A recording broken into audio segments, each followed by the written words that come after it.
سورۃ حاق بسم اللہ الرحمن الرحیم الحاقۃ ما الحاقۃ وما ادراک ما الحاقۃ کذبت ثمود وعاد بالقاریہ فاما ثمود فاہلکوا بالطاغیہ۔ شروع اللہ کے نام سے بڑا مہربان نہایت رحم کرنے والا ہے۔ حقیقت میں آنے والی کیا ہے؟ معلوم ہے کہ حقیقت میں آنے والی کیا ہے؟ اس کھڑکھڑا دینے والی کا سمودیوں اور عادیوں نے انکار کیا۔ آخر سمودی انتہائی چیخ سے ہلاک کیے گئے اور عادی سخت تیز ہوا سے جسے اللہ نے ان پر 7 راتیں اور 8 دن تک مسلط کر دیا۔ تم لوگوں کو زمین پر اس طرح بکھرے ہوئے پاؤ گے گویا وہ گری ہوئی کھجور کے تنے ہیں۔ کیا تم نے ان میں سے کسی کو باقی دیکھا ہے؟ اور فرعون نے اس سے پہلی قوموں نے بھی، اور انہوں نے جن کی بستیاں الٹا دی کی تھی، خطائیں کی اور وہ اپنے رب کے رسول کی نافرمانی کی۔ آخر اللہ نے انہیں ایک سخت پکڑ میں پکڑ لیا۔ دیکھو جب پانی میں طغیانی آئی تو ہم نے تمہیں کشتی میں سوار کر دیا تاکہ ہم کشتی تمہارے لیے یادگار بنا دے اور محفوظ رکھنے والے کان اسے محفوظ رکھیں۔ حاقہ قیامت کے ناموں میں سے ایک نام ہے کیونکہ اس میں اللہ کے وعدے اور ڈراوے ہیں۔ اسی لیے اللہ نے اس دن کے ہول بیان کرتے ہوئے فرمایا کہ تم اس کی پوری کیفیت سے نا آشنا ہو۔ پھر ان کا ذکر کیا جنہوں نے پیغمبر وقت کو جھٹلا کر اللہ کا عذاب خریدا تھا، ان کا خمیازہ بھگتا تھا اور اب بھی جھٹلانے والوں کا یہی انجام ہوگا۔ اس دن کیا ہوگا؟ فَإِذَا نُفِخَ فِي الصُّورِ نَفْخَةٌ وَاحِدَةٌ وَحُمِلَتِ الْأَرْضُ وَالْجِبَالُ فَدُكَّتْ دَكَّةً وَاحِدَةً۔ اور پھر جب ایک دفعہ سور میں پھونک ماری جائے گی، اس زمین اور پہاڑ اٹھا کر ایک ہی چوٹ میں چورا چورا کر دیے جائیں گے، تو اس دن ہونے والی ہو پڑے گی، قیامت آ جائے گی۔ پھر آسمان پھٹ جائے گا اور وہ اس دن کمزور پڑ جائے گی۔ آسمانوں کے کنارے پہ فرشتے ہوں گے۔ اس دن 8 فرشتے اپنے کندھوں پر آپ کے رب کا عرش اٹھائے ہوئے ہوں گے۔ اس دن تم سب پیش کیے جاؤ گے، تمہاری کوئی بات چھپی نہ رہے گی۔ قیامت کی ہولناکیوں کا بیان ہے، قیامت کی دہشت اور ہولناکیوں کا بیان ہے۔ سب سے پہلے لوگوں کو سور گھبرا دے گا، پھر اس کے بعد بے ہوشگی کا سور پھونکا جائے گا جس سے زمین آسمان والے بے ہوش ہو جائیں گے، پھر سوائے ان کے جنہیں اللہ ہوش میں رکھے۔ پھر تیسرا سور اللہ کے آگے کھڑے ہونے کے لیے پھونکا جائے گا جس سے مردے اپنی قبروں سے نکل کھڑے ہوں گے۔ اس آیت میں اول نفع سور کا بیان ہے۔ یہاں تاکید کے لیے فرمایا کہ سور ایک بار پھونکا جائے گا کیونکہ بار بار پھونکے جانے کی ضرورت ہی نہیں۔ اللہ کا حکم صادر ہونے کے بعد نہ ٹل سکے گا اور نہ بار بار حکم کی ضرورت ہے اور نہ تاکید۔ کیا ہوگا اس دن؟ یعنی آسمان اور زمین اٹھا لیے جائیں گے اور چمڑے کی طرح پھیلا دیے جائیں گے، نئی زمین ہوگی اور قیامت آ جائے گی۔ اللہ تعالیٰ اس دن کی ہولناکیوں سے ہم سب کو محفوظ رکھے۔ اور فرشتے اس کے کناروں سے اتر آئیں گے اور جو آسمان اللہ کا عرش ہے وہ فرشتے اٹھائے ہوں گے اور اس دن وہ 8 ہوں گے اور اس دن تم سب پیش کیے جاؤ گے، تمہاری کوئی بات ڈھکی چھپی نہیں رہے گی۔ نبی کریم صلی اللہ علیہ وسلم نے فرمایا مجھے اجازت ہے کہ تمہیں عرش اٹھانے والے فرشتوں میں سے ایک فرشتے کی خبر دوں۔ اس کی گردن اور کان کے لوگ کی درمیانی مسافت ایک اڑنے والے پرندے کی طرح 700 سال کی ہے۔ اور بڑی پیشی یعنی اس دن رب کے سامنے پیشی ہوگی جس سے تمہاری کوئی بات چھپی بھی نہیں۔ وہ ظاہر اور باطن، افکار اور اسرار، تصورات اور خیالات سب سے واقف ہے۔ عمر فرماتے ہیں کہ لوگوں حساب لیے جانے سے پہلے اپنا حساب لے لو، وزن اعمال سے پہلے اپنا نفس تول لو اور بڑی پیشی کے لیے تیار ہو جاؤ۔ آج کے حساب سے تمہارے لیے کل قیامت کے دن والے حساب میں آسانی ہو جائے گی۔ آپ صلی اللہ علیہ وسلم کا فرمان ہے قیامت کے دن 3 پیشیاں ہوں گی۔ پہلی 2 پیشیاں تو لوگ ہیلے بہانے اور جھگڑے کرتے رہیں گے کہ تیسری پیشی پر اعمال نامے دیے جائیں گے اور کسی کے سیدھے ہاتھ میں اور کسی کے الٹے ہاتھ میں۔ اللہ تعالیٰ ہمیں ان لوگوں میں شامل کرے جن کے اعمال نامے دائیں ہاتھ میں دیے جائیں گے۔ فَأَمَّا مَنْ أُوتِيَ كِتَابَهُ بِيَمِينِهِ فَيَقُولُ هَاؤُمُ اقْرَءُوا كِتَابِيَهْ إِنِّي ظَنَنتُ أَنِّي مُلَاقٍ حِسَابِيَهْ وَهُوَ فِي عِيشَةٍ رَاضِيَةٍ فِي جَنَّاتٍ عَالِيَةٍ قُطُوفُهَا دَانِيَةٌ۔ پھر جس کے اعمال نامے اس کے سیدھے ہاتھ میں دیے جائیں گے وہ کہے گا آؤ میرا اعمال نامہ پڑھ لو، مجھے یقین ہے کہ حساب ہونے والا تھا۔ پھر وہ دل پسند عیش یعنی جنت میں ہوگا جس کے درختوں کے میوے جھکے ہوئے ہوں گے۔ کہا جائے گا ان عملوں کی وجہ سے جو تم نے گزشتہ زمانے میں کیے مزے سے کھاؤ پیو اور موج اڑاؤ۔ ان خوش نصیبوں کا ذکر ہے جن کے اعمال نامے ان کے سیدھے ہاتھ میں دیے جائیں گے۔ اس سے انہیں بڑی خوشی ہوگی اور مسرت کے مارے جس سے ملیں گے مسکرا کر کہیں گے میرا مال نامہ پڑھا، میرا مال نامہ پڑھا، جانتے ہو اس میں نیکیاں نیکیاں لکھی ہوئی ہیں اور میری برائیوں کو بھی نیکیوں میں بدل دیا گیا۔ اللہ تعالیٰ ہمیں ان لوگوں میں شامل کرے جن کے اعمال نامے ان کے دائیں ہاتھ میں دیے جائیں گے۔ لیکن کبھی سوچا ہے کہ اعمال نامے کہاں سے آئیں گے؟ یہ اعمال نامے کون تحریر کرے گا؟ یہ اعمال نامے ہم نے ہی تحریر کرنے ہیں۔ آج آپ کے ہاتھ میں ہے کتاب اپنے اعمال نامے کی، اور آج آپ اپنا اعمال نامہ خود لکھوا سکتے ہیں۔ یہ آپ کی لکھی ہوئی ڈائری ہے، روزانہ ایک صفحہ پلٹتا ہے اور اس پہ پھر آپ نے تحریر کرنا ہوتا ہے۔ یہ زندگی کے صفحے ہیں جو آپ پلٹا رہے ہیں، یہ ایک ایک دن آپ کے ہاتھ سے نکل جا رہا ہے، اور آپ نہ بھی تحریر کرنا چاہے اس پہ خود بخود تحریر ہو جاتا ہے۔ آپ نے صبح کا آغاز کس سے کیا اور انجام اس دن کا کیسے کیا، یہ سب اللہ تعالیٰ کے فرشتے کرامن کاتبین اس میں لکھ رہے ہیں۔ ہر کوئی چاہتا ہے کہ میرے اعمال نامے دائیں ہاتھ میں مجھے سیدھے ہاتھ میں ملے، لیکن کوئی یہ نہیں چاہتا کہ میں وہ اعمال نامے بہترین صورت میں لکھواؤں۔ آپ کی تحریر کردہ جو کتاب ہے کل وہاں آپ کے سامنے پیش ہوگی، اس لیے کوشش کریں کہ اپنی اس کتاب کو خوبصورت طریقے سے لکھیں کہ تب کل جب وہاں کھولی جائے تو اللہ کے سامنے شرمندگی سے بچ سکیں ہم ساتھ۔ وَأَمَّا مَنْ أُوتِيَ كِتَابَهُ بِشِمَالِهِ فَيَقُولُ يَا لَيْتَنِي لَمْ أُوتَ كِتَابِيَهْ وَمَا أَدْرِي مَا حِسَابِيَهْ يَا لَيْتَهَا كَانَتِ الْقَاضِيَةَ مَا أَغْنَىٰ عَنِّي مَالِيَهْ هَلَكَ عَنِّي سُلْطَانِيَهْ خُذُوهُ فَغُلُوهُ ثُمَّ الْجَحِيمَ صَلُّوهُ۔ لیکن جس کا نامہ اعمال اس کے بائیں ہاتھ میں دیا جائے گا، وہ چیخے گا کہ ہائے ہائے، کاش مجھے میرا اعمال نامہ دیا ہی نہ جاتا، کاش میں حساب سے بے خبر ہی رہتا، کاش موت ہی آ کر میرا کام تمام کر دیتی۔ جیسے میں نے پچھلی کلاس میں بھی کہا نا، لو اگر مگر کاش لیکن، یہ کن لوگوں کے الفاظ ہیں؟ پچھتانے والوں کے، اور یہ دنیا میں بھی پچھتاتے ہیں، وقت پہ اپنا پیپر ورک نہیں کرتے اور کہتے کاش میں نے یہ کر لیا ہوتا۔ اور آخرت کا پچھتاوا تو ایسا پچھتاوا ہے جس کے بعد پھر کوئی دوسرا آپ کو وقت ملے گا ہی۔ تو بار بار کہہ رہے ہیں کاش موت ہی آ کے میرا کام تمام کر جاتی، آج میرا مال میرے کام نہ آیا۔ اسی مال کو بنانے، سنوارنے، سنبھالنے، سجانے میں انسان کی عمر گزر جاتی ہے۔ مال برا نہیں ہے، ہم بارہا پڑھتے ہیں، نہ اولاد بری ہے، لیکن ان کی غفلت میں اللہ کو بھول جانا، اللہ کے ذکر کو بھول جانا، اس کے احکامات کو بھول جانا، یا اپنے پسند کا دین اپنا لینا، اپنے پسند کی ایک باؤنڈری لائن مقرر کر لینا، یہ سب ہے۔ کیونکہ دنیا میں تو ہوتا ہے نا کہ مال والے کی بڑی عزت ہوتی ہے، اس کے لیے جگہ دیتے ہیں، اس کا بڑا سلوٹ مارتے ہیں ہر کوئی، لیکن وہاں کہے گا افسوس، یہ مال اور عزت جو میں دنیا میں چھوڑ آیا، میری طرف نہ میرے ساتھ آئے، اور اگر آئے بھی جاتے تو نہ میرے یہ کسی کام آنے تھے۔ آج میرا کوئی حمایتی نہیں، آج میرے لیے کوئی پناہ کی جگہ نہیں۔ دروغہ جہنم کو حکم ہوگا انہیں موقوف میں سختی سے پکڑ، گردنوں میں توق ڈال کر جہنم کی طرف گھسیٹ کے لاؤ، جہنم میں دھکا دے دو۔ منحال بن عمر کہتے ہیں فوراً 70,000 فرشتے چپٹیں گے اور جو چیزیں ان کی راہ میں آئیں گی اسے چور چور کر دیں گے۔ پوچھا جائے گا تمہیں مجھ سے کیا واسطہ؟ جواب دیں گے کہ اللہ کی ناراضگی کی وجہ سے ہر چیز تجھ سے آج ناراض ہے۔ تو بڑے سخت وہاں کے عذاب ہیں، لمبی لمبی زنجیروں میں جکڑنے کا بھی، جیسے ابھی آپ نے آیتوں میں پڑھا، اسے لمبی لمبی زنجیروں میں جکڑ دیا جائے گا جس کے ہر ایک حلقے میں دنیا کا تمام لوہا آ جائے۔ یہ زنجیریں فرشتوں کے ہاتھوں سے 70 ہاتھ لمبی ہوں گی۔ زنجیروں کو منہ اور دوبر سے نکال کر ان میں سے اس طرح پرو دیے جائیں گے جیسے گوشت سلاخوں میں بھوننے کے لیے پرویا جاتا ہے۔ استغفر اللہ، ایک روایت میں ہے کہ مقت میں ڈال کر نتنوں سے نکال لیا جائے گا تاکہ پیروں پر کھڑا نہ ہو جائے۔ پڑھ کے ہی دل دہل رہا ہے۔ اللہ تعالیٰ ہم سب کو جہنم اور جہنم کے عذابوں سے محفوظ رکھے۔ تو یہ کس کے لیے؟ جو کہ عبادت کے چور تھے، مخلوق کی حق تلفی کیا کرتے تھے، نفع کے پیچھے لگے رہتے تھے، اللہ کے بندوں کا حق بھول جاتے تھے، توحید پہ کارآمد نہیں ہوتے تھے، شرک میں لگے رہتے تھے، ایسے لوگوں کے لیے بہت زیادہ عذاب ہے، اور لوگوں کے حقوق، حسن سلوک، ہر چیز میں پیچھے تھے۔ نبی کریم صلی اللہ علیہ وسلم یہ کہتے کہتے دنیا سے سدھار دی کہ نماز کا اور کمزوروں کا خیال رکھنا، نماز کا اور کمزوروں کا خیال رکھنا۔ یعنی آج اللہ کے عذاب سے اگر کوئی چیز انہیں چھڑوا سکتی ہے تو وہ یہی ہے کہ کمزوروں کا خیال رکھنا، ورنہ نہ رشتہ داری کام آئے گی، نہ کوئی دیوی دیوتا کام آئیں گے، نہ کوئی معبود کام آئیں گے۔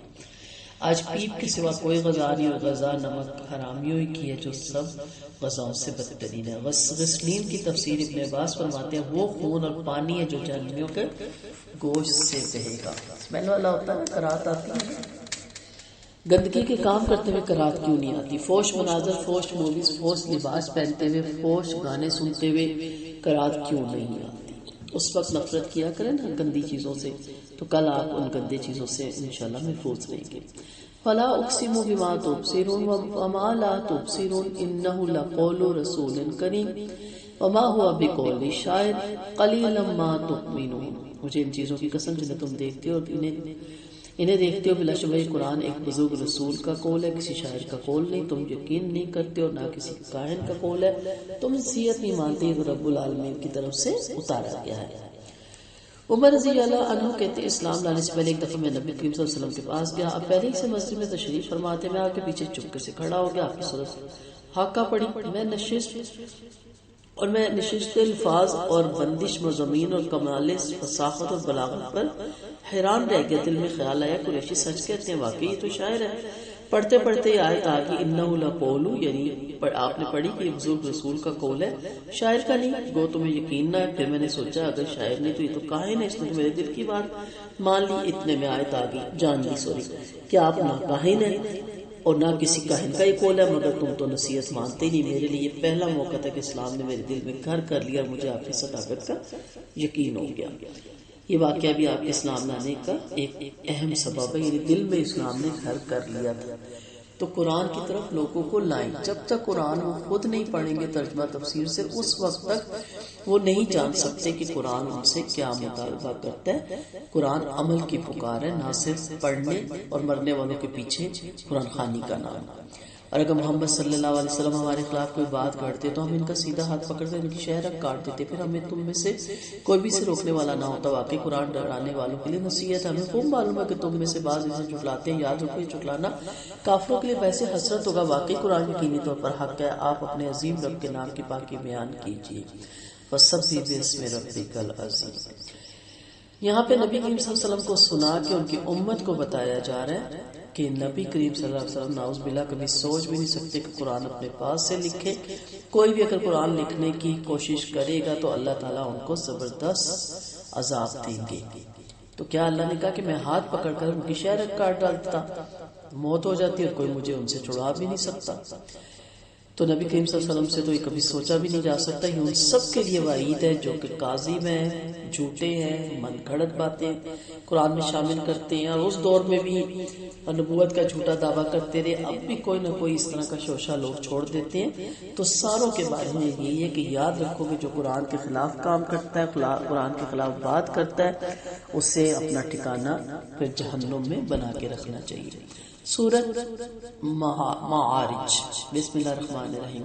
سأل سائل بعذاب واقع للکافرین لیس له دافع من اللہ ذی المعارج تعرج الملائکۃ والروح الیہ فی یوم کان مقدارہ 50,000 سنہ فاصبر صبرا جمیلا انہم یرونہ بعیدا ونراہ قریبا۔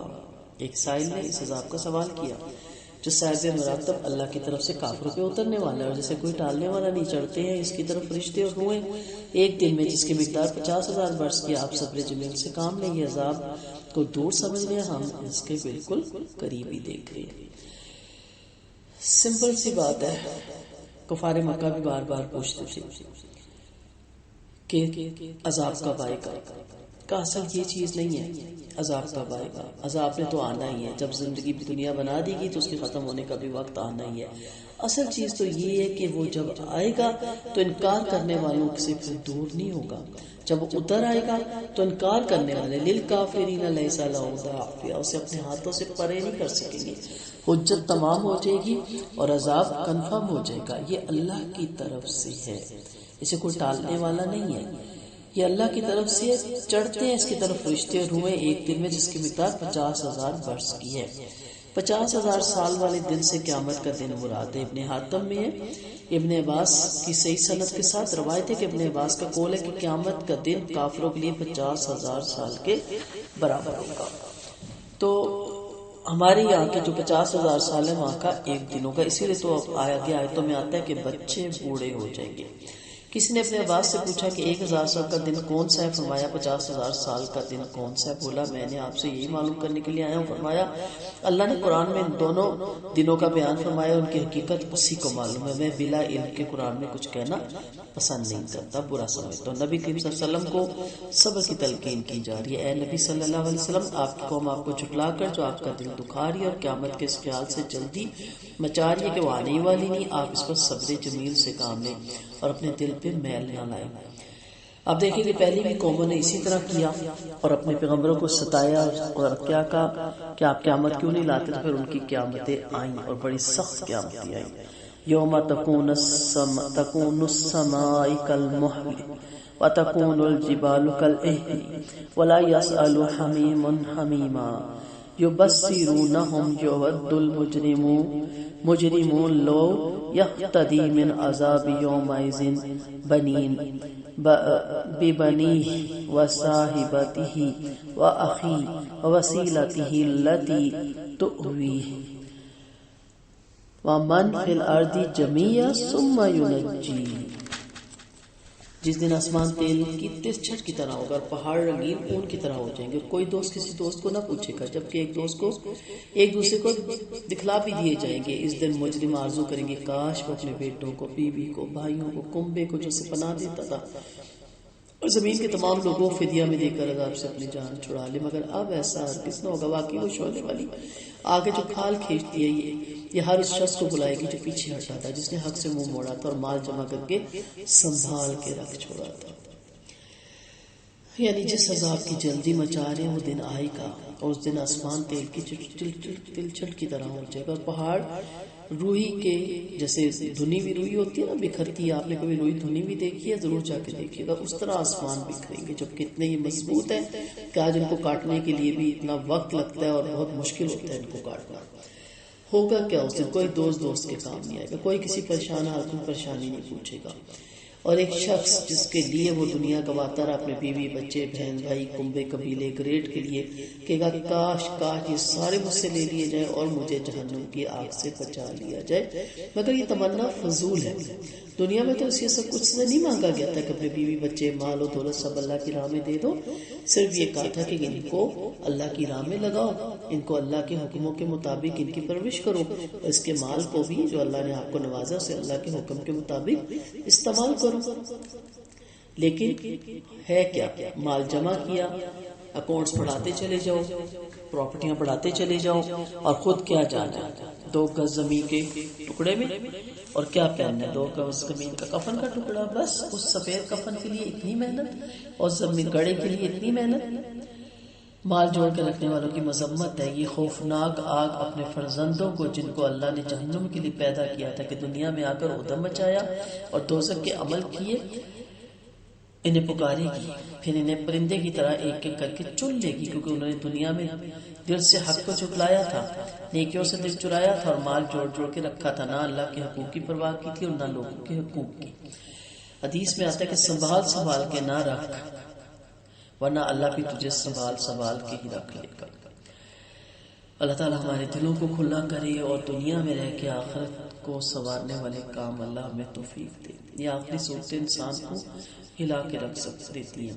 ان الانسان خلق ہلوعا اذا مسہ الشر جزوعا واذا مسہ الخیر منوعا الا المصلین الذین هم علی صلاتهم دائمون۔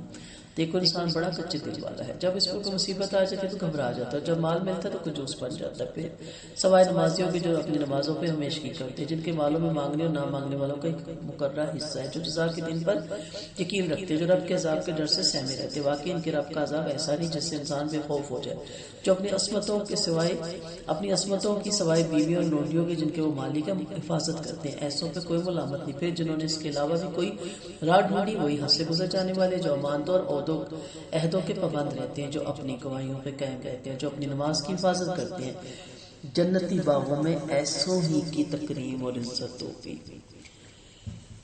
انسان بڑا کمزور دل ہے، بڑے دل کا کچا، ذرا سی تکلیف پہنچتی ہے صبر کو کھو دیتا ہے، جہاں اتنا سا دکھ یا معمولی سی تکلیف پہنچتی ہے چیخ پڑتا ہے، بے چین ہو جاتا ہے، گھبرا جاتا ہے، ہائے کرنے لگتا ہے، جیسے اب دکھ جائے گا ہی نہیں، آرام ملے گا ہی نہیں۔ ہر دکھ کے بعد سکھ اور ہر سکھ کے بعد دکھ بھی ہے، اور جب مال ہاتھ آ جاتا ہے اور اللہ اسے اپنی عظیم نعمت سے نوازا تو احسان فراموش ہو جاتا ہے، کنجوس ہو جاتا ہے، سمیٹنے لگ جاتا ہے، بچانے لگ جاتا ہے۔ آپ دیکھیں جو دکھی ہیں ان کو دینا، جب آپ دکھی تھے تو آپ کیا چاہ رہے تھے کہ ہر کوئی آپ کی مدد کرے، ہر کوئی آپ کے لیے دوڑے، ہر کوئی آپ کے لیے ورید ہو۔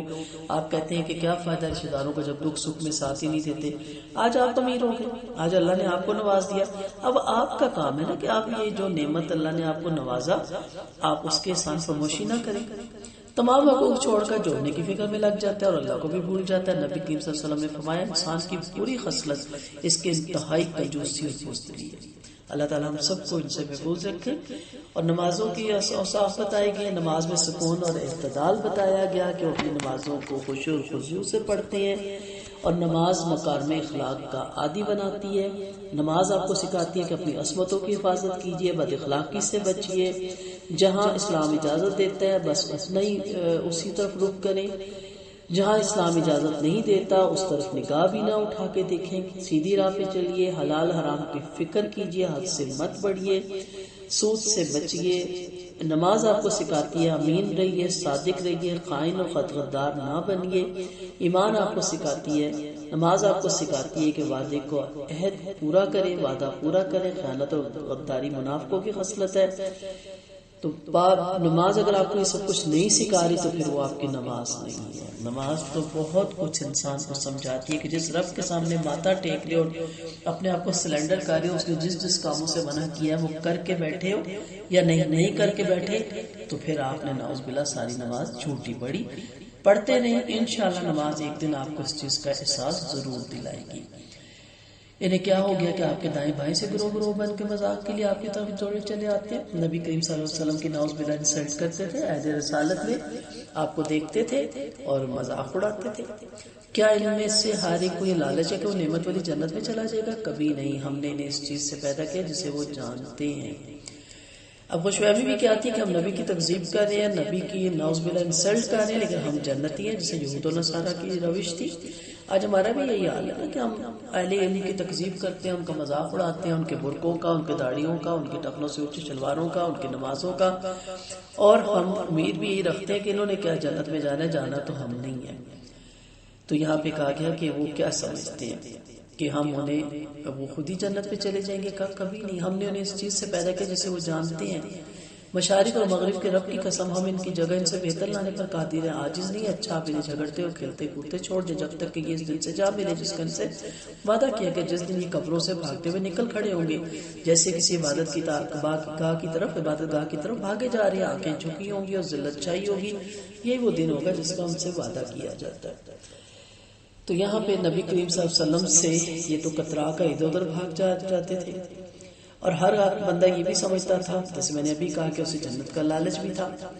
آج ہمارا بھی یہی حال ہے کہ نہ نبی کریم صلی اللہ علیہ وسلم کا نام آئے تو چوم لیتے ہیں ہاتھ کو، جب اللہ کے نبی کا حکم آئے تو گھوم جاتے ہیں۔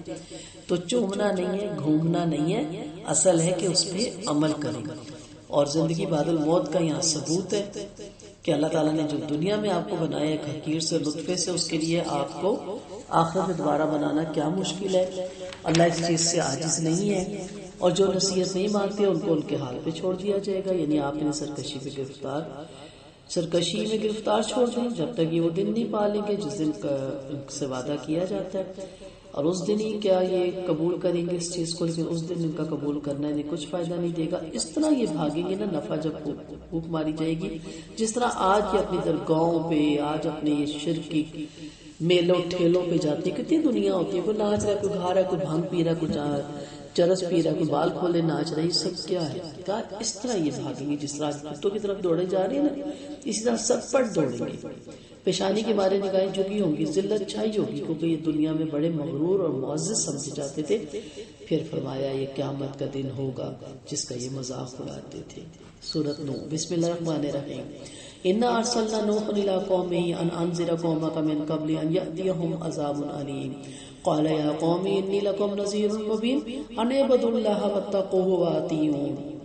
یغفر لکم من ذنوبکم ویؤخرکم الی اجل مسمى ان اجل اللہ اذا جاء لا یؤخر لو کنتم تعلمون۔ شروع اللہ کے نام سے جو بڑا مہربان نہایت رحم کرنے والا ہے۔ بے شک ہم نے نوح کو ان کی قوم کے پاس رسول بنا کر بھیجا، تم اپنی قوم کو اس سے پہلے کہ ان پہ دردناک عذاب آ جائے ہوشیار کر دو۔ فرمایا اے قوم میں تمہیں ظاہری خطرے کی خبر دے رہا ہوں جس سے بچنے کی یہی صورت ہے کہ اللہ ہی کی عبادت کرو، اس سے ڈرو، میرا کہا مانو، اللہ تمہاری گناہ بخش دے گا، تمہیں ایک خاص وقت تک چھوڑ دے گا۔ یاد رکھو جب اللہ کا مقررہ وقت آ جاتا تو پھر موقوف نہیں کیا جاتا، کاش تمہیں اس بات کا یقین ہوتا۔ بولے اے میرے رب میں نے اپنی قوم کو دن رات توحید کی طرف بلایا۔ توحید کا کوئی وقت نہیں مقرر ہوتا، موڈ نہیں مقرر ہوتا کہ آج موسم اچھا نہیں تو میں نہیں کر رہی، آج گرمی بہت زیادہ ہے میں نہیں کر رہی، آج سردی بہت زیادہ ہے میں نہیں کر رہی، میں شام کو کرتی ہوں، میں صبح کو کرتی ہوں، میں رات کو کرتی ہوں۔ امر بالمعروف اور نہی عن المنکر کے لیے ہمیشہ اپنے آپ کو چست اور چوبند رکھنا چاہیے اور ہر وقت تیار رہنا چاہیے۔ اب دیکھیں پیغمبر کیا کہہ رہے ہیں، میں نے دن رات توحید کی طرف بلایا۔ بلانا بھی کس کی طرف ہے؟ اللہ کی طرف، مگر وہ میری دعوت سے اپنے بھٹکنے میں بڑھتے ہی چلے گئے۔ میں نے جب کبھی انہیں تیری بخشش کی طرف بلایا تو انہوں نے کانوں میں انگلیاں ٹھوس لی، کپڑے اوڑھ لیے، اڑ گئے اور کمال سرکشی اختیار کر لی۔ پھر میں نے انہیں پکار کر توحید کی دعوت دی اور ان سے زور سے بھی کہا، چپ سے بھی کہا، یعنی علیحدہ بلا کے بھی سمجھایا کہ شاید اپنے پبلک کی وجہ سے سمجھنا نہیں چاہتے کہ اپنے رب سے معافی مانگ لو، یقین مانو وہ خوب بخشنے والا ہے، تم پر خوب برستے ہوئے بادل بھیج دے گا، تمہیں مال اور اولاد میں برکت دے گا، تمہیں باغ دے گا۔ یعنی جب آپ بخشش کی دعا مانگتے ہیں تو یہ ساری نعمتیں آپ کے گھروں پہ، آپ کے سیکٹرز پہ، آپ کے ملکوں پہ اور آپ کی امت پہ نازل ہو سکتی ہے۔ لیکن ہمارا استغفار بھی کیا ہے؟ ہم استغفار پڑھتے ہیں، ہم استغفار مانگتے نہیں۔ سو دعا بھی ہم پڑھتے ہیں، دعائیں ہم مانگتے نہیں۔ مانگنے اور پڑھنے میں زمین آسمان کا فرق ہوتا ہے۔ جب آپ مانگیں گے استغفار بخشش تو آپ کی زندگی بدل جائے گی۔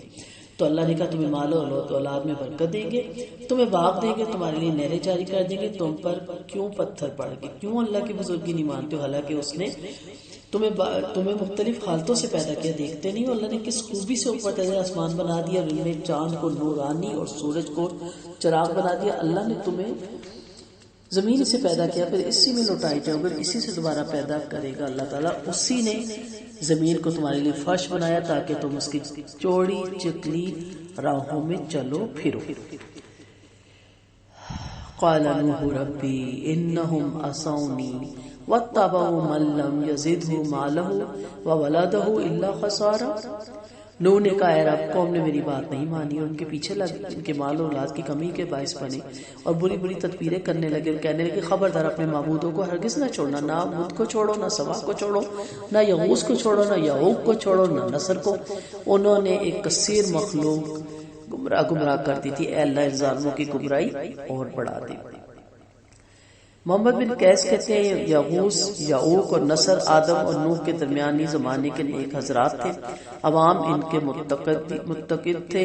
مرنے کے بعد ان کے پیروکاروں نے یہ سوچا کہ اگر ان کے مجسمے بنا لیے جائیں تو عبادت کا شوق بڑھے گا، سو مجسمے بنائیں گے۔ مرنے کے بعد ان کی آنے والی نسلوں نے ابلیس نے ان کے دل میں ڈالا کہ تمہارے بزرگ سے پوجے جانے کے قابل تھے اور انہی سے نام کے انہی کے توسط سے انہی کے وسیلوں سے بادشاہ مانگو، اور وہ ان کو پوجنا شروع ہو گیا۔ تو یہاں پہ انہوں نے بھی کیا کیا، نوح علیہ السلام کو آدم ثانی سے بھی کہا جاتا ہے کہ سارے پھر ڈبو دیے گئے تھے اور وہی لوگ بچے تھے جو آپ کے ساتھ سوار تھے۔ تو آپ نے کہا اللہ تعالیٰ یہ تو میری بات نہیں مانتے اور آپ نے ان کو دولت اور مال میں زیادہ کر دیا، یہ اس کے پیچھے لگے ہوئے ہیں۔ تو اس سے پتہ چلتا ہے کہ کثرت اولاد اور مال جو ہے استدراج کا طریقہ ہے کہ اللہ ڈھیل دیتا ہے، اللہ موقع دیتا ہے۔ مال اور اولاد کا ہونا کوئی اللہ کی انعام پہ موقوف نہیں ہے، ہاں ایمان والوں کو بطور انعام بھی وہ دیتا ہے، لیکن آپ صلی اللہ علیہ وسلم کا فرمان ہے نا کہ میں دولت اس کو دیتا ہوں جس سے میں پسند کرتا ہوں اور اسے بھی دیتا ہوں جس کو میں نہیں پسند کرتا۔ کیوں فرعون کو نہیں ملی، قارون کو نہیں ملی، لیکن میں دین کا علم صرف اس کو دیتا ہوں جس سے میں محبت کرتا ہوں۔ ناپسندیدہ لوگوں کو اللہ تعالیٰ دین کا علم نہیں دیتے۔ تو یہاں پہ پھر سرکشوں پر دو نبیوں نے بددعا کی۔ نوح نے اپنی قوم کی سرکشی پہ بددعا کی جس طرح موسیٰ نے فرعون پر اس کے سرداروں پہ بددعا کی تھی، اور پھر آپ نوح علیہ السلام کی بددعا قبول ہوئی۔ یہ اپنے گناہوں سے ڈبوئے گی، پھر آتش جہنم میں جھونکے گی۔ انہوں نے اپنا کوئی مددگار اللہ کے سوا نہیں پایا۔ انہوں نے بدعا کی، اے میرے رب روئے زمین پر کوئی کافر زندہ نہ چھوڑنا، کیونکہ اگر نے زمین پہ رہتا بستا تجھے چھوڑ دیا تو تیرے بندوں کو گمراہی کریں گے، ان کی اولاد کی بدکاری اور نہ شکرہ پانی کرے گی۔ اے میرے رب مجھے میرے ماں باپ کو بخش دے، اور اسے بھی جو مومن بن کے میرے گھر میں آیا، اور مومن مرد اور عورتوں کو بھی، اور ظالموں کی ہلاکت ہی انہیں بڑھاتی ہے۔ سارا واقعہ آپ اچھی طرح جانتے ہیں کشتی کا، جب سے ہم نے دورہ قرآن شروع کیا بارہا یہ واقعہ ہماری نظروں سے گزرا ہے۔ نوح علیہ السلام نے ہر مومن کے لیے دعا کی کہ جو میرے گھر میں آئے، یعنی میری مسجد میں آئے۔ آیت کے ظاہری عام معنی لینے میں بھی کوئی حرج نہیں، ہو سکتا ہے آپ نے ہر اس شخص کے لیے دعا کی ہو جو حالت ایمان میں آپ کے گھر آئے۔ نبی کریم صلی اللہ علیہ وسلم نے فرمایا مومنی کی صحبت اختیار کرو اور تمہارا کھانا متقی کھائیں۔ نوح علیہ السلام نے تمام مومنوں کے حق میں دعا فرمائی، خواہ زندہ ہوں یا مردہ، اس لیے اس قسم کی دعا میں نوح کی ابتدا کرنا مستحب ہے تاکہ ان آثار پر بھی عمل ہو جائے جو اس بارے میں آئے ہیں۔ پھر فرمایا اے رب انہیں اور بھی زیادہ سنگدل بنا دے کہ انہیں ایمان نصیب ہی نہ ہو کہ دنیا آخرت دونوں جہاں میں برباد ہی برباد رہی۔ کئی لوگوں نے اتنی سرکشی اٹھائی ہوتی ہے، اتنی آخر اٹھائی ہوتی ہے کہ بندہ کہتا ہے اللہ تعالیٰ اس کو ہدایت نہ دے، اس کو اسی حال پہ چھوڑ اور یہ اسی میں تباہ اور برباد ہو جائے، کیونکہ کوئی بھی بات وہ ماننے کو تیار نہیں ہوتے، کوئی روش وہ اپنی بدلنے کو تیار نہیں ہوتے۔ تو پھر ایسے لوگوں کے لیے دل سے بددعا نکلتی ہے جنہوں نے بہت آخر اٹھائی ہوتی ہے، اور مخلوق خدا کو جو بہت زیادہ تنگ کرتے ہیں۔ اپنے آپ کو ظلم سے روکیں، اپنے آپ کو ناشکری سے روکیں، اور اپنے آپ کو اپنے رب کے احکامات کے مطابق ڈھالیں تاکہ جنت الفردوس کے اعلیٰ درجے آپ کا مقدر بنے۔